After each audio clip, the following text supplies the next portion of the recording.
नजर माँ का तीर चला, हो नजर माँ का तीर चला।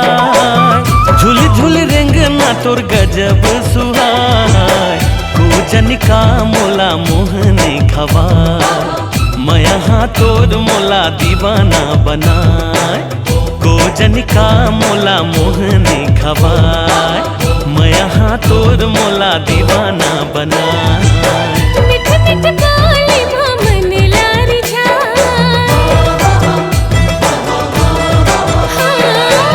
मिठ मिठ बोली माँ मन लारी जा। कुछ नहीं भवन पानी नहीं सुहाय, गोजन का मोला जादू चला। मैं यहाँ तोर मोला दीवानी बनाए, गोजन का मोला जादू चला। मैं यहाँ तोर मोला दीवानी बनाए।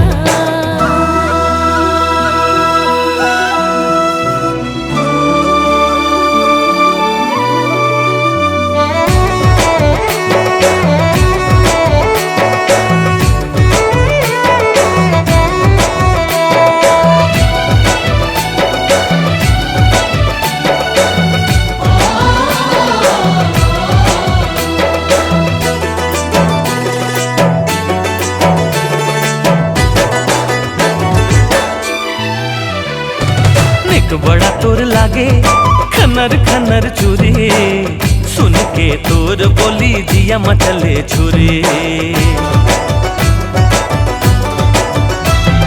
चैन मुर्गा मागे निंदिया उड़ागे, मायाला तोर पाके ये जिंदगी हरियागे।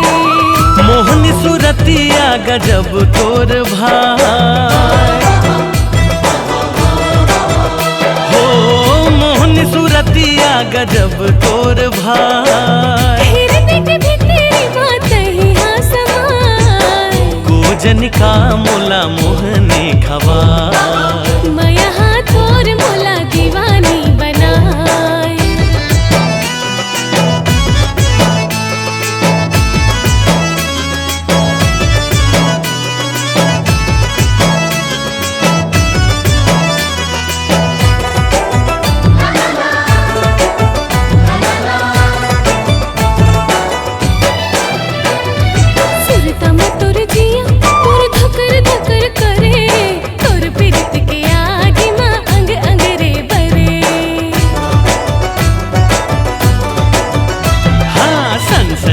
करे पवन पुरवाहे, माया के हमर ये रानी देवते गवाहे।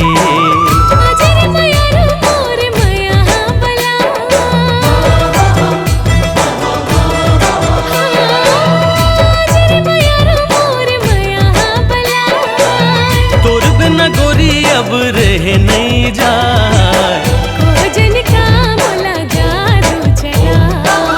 मैं यहाँ तोर मोला दीवाना बना, गोजन का मोला जादू चला। हाँ मैं यहाँ तोर मोला दीवाना बना।